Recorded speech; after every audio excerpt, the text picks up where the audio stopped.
The quiet hum of the refrigerator was the loudest sound in our apartment. Some nights Alex was asleep. I was awake, staring at the ceiling, the weight of my secrets. A physical thing pressing down on me. We had been together for 5 years. A beautiful 5 years.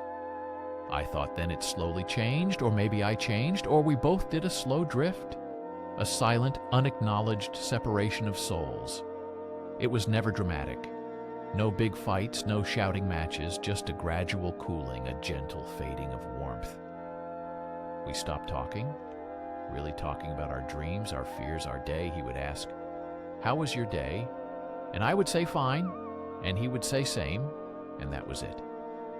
The conversation died before it even began.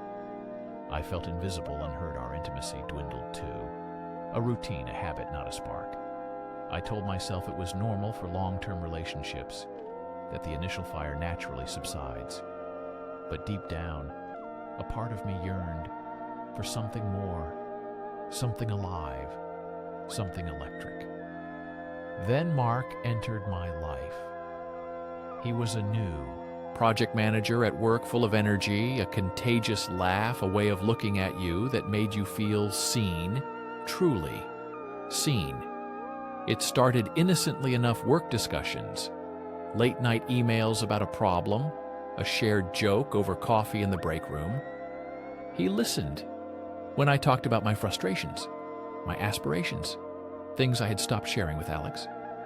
He remembered small details about me, my favorite type of tea, a band I liked. The line blurred slowly, imperceptibly. One day, he touched my arm when he was emphasizing a point, a light touch that sent a jolt through me. I pulled back, almost instinctively, but the feeling lingered. A warmth, a recognition, a dangerous thrill.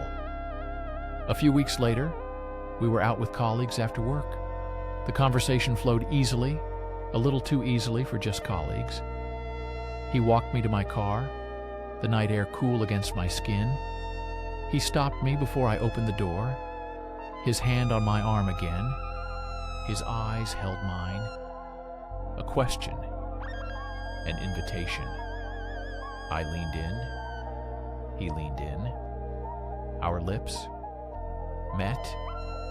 It was a soft, tentative kiss at first, then it deepened. A rush of feeling I had forgotten I could experience. Guilt hit me instantly. A wave of nausea, a betrayal so profound it choked me. I pulled away breathlessly. "I can't," I whispered. "I have a boyfriend." He nodded, his eyes full of understanding and a hint of sadness. I drove home, a knot of conflicting emotions in my stomach. Regret, shame, exhilarating excitement, a desperate desire to undo what I had done, and an equally desperate desire to experience it again. That night, Alex was asleep. When I got home, I watched his peaceful face, and a profound sadness washed over me. I loved him. I really did. But it was a different kind of love, a comfortable, settled love. Not the tumultuous, passionate kind I had just felt with Mark. I knew I had crossed a line I never thought I would cross yet. The memory of Mark's kiss lingered like a phantom touch, a promise of something new, something forbidden. The affair began subtly, a series of innocent lunches that stretched longer, an extra meeting that wasn't really about work, late-night texts that became more frequent, more intimate. My phone became my most prized and most feared possession. I hid it constantly, changed my password, made sure it was always face down. I perfected the art of lying, of fabricating convincing alibis, of maintaining a poker face. When Alex looked at me, a little too long, a little too inquisitively. Every stolen moment with Mark was a whirlwind of emotion, a dangerous dance between euphoria and dread. I felt alive, vibrant, desired. When I was with him, he made me laugh. He challenged me. He made me feel like the old me, the me I thought I had lost. But every return home, every glance at Alex, Every shared meal, every mundane moment felt tainted by my deceit. I was living a double life, a constant performance, a tightly wound spring of secrets. The guilt was a constant companion, a dull ache in my chest that sometimes sharpened into a searing pain. I knew I was hurting Alex even if he didn't know it.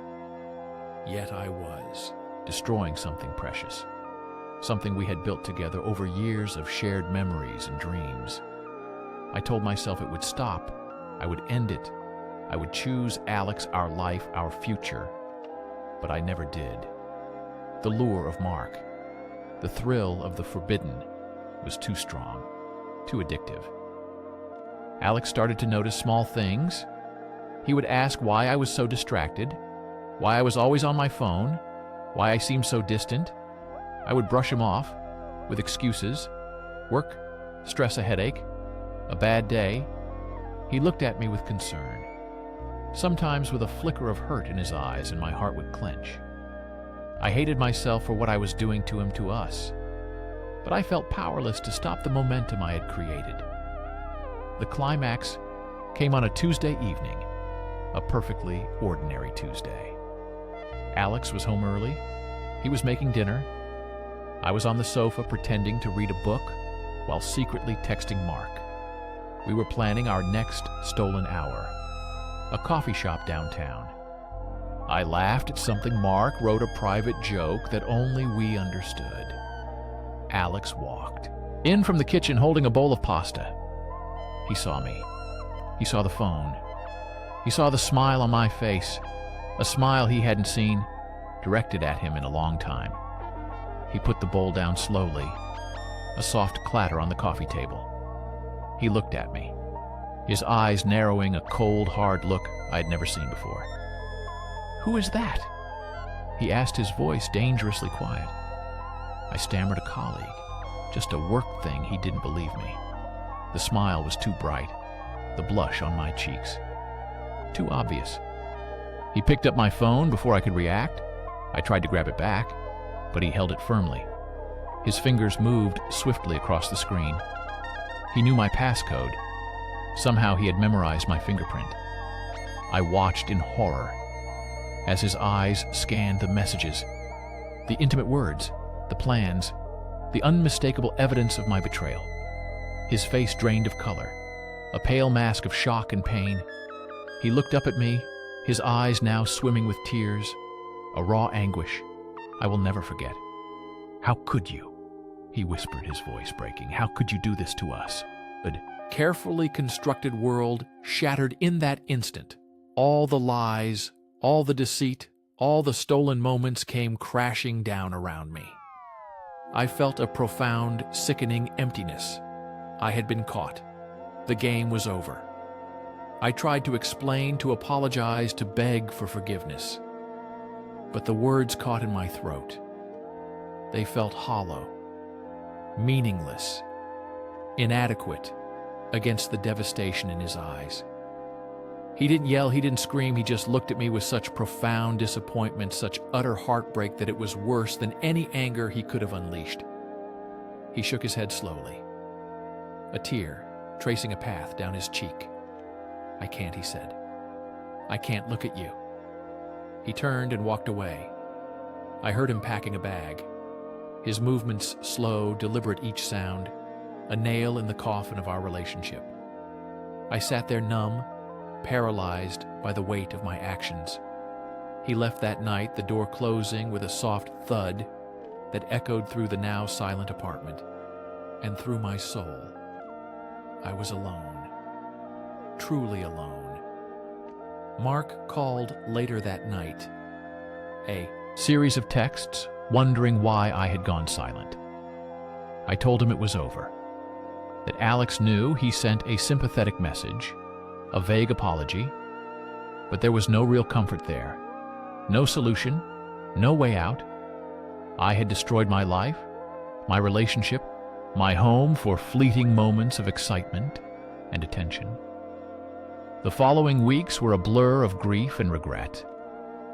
I walked through our apartment now, just my apartment. a ghost in a home filled with memories of us. I saw Alex everywhere, in his favorite chair, in the coffee cup he used every morning, in the framed photos of our happy times. I played out the scenario 1,000 times in my head. If only I had talked to him. If only I had addressed our problems. If only I had chosen him every single time. I regretted every lie, every secret, every touch, every kiss with Mark. I realized too late that what I had with Alex was precious, a true partnership, a deep, unwavering love that I had carelessly discarded for a superficial thrill. The emptiness was unbearable, the loneliness, a physical ache. I reached out to Alex once, a desperate plea for another chance, a conversation, an explanation. But he simply replied, "I need space, I need time." And I understood I had broken his trust irrevocably. I had shattered his heart, and there was no easy way to mend it. No quick fix for the damage I had inflicted. I learned a harsh lesson that true intimacy requires honesty, vulnerability, and continuous effort. I learned that love can fade if not nurtured, but chasing a fleeting high will only lead to deeper emptiness. I learned that you cannot build happiness on a foundation of lies, and that some mistakes carry consequences that last a lifetime. I live with that consequence now, a constant reminder of the choices I made and the love I lost. I carry the weight of my past, hoping one day to forgive myself, to rebuild my life with integrity, to truly understand what it means to be faithful to someone, and more importantly to myself. A painful journey, a solitary path, when I walk alone because of my own actions. I hope Alex finds peace, finds happiness, finds someone who cherishes him in a way I failed to do.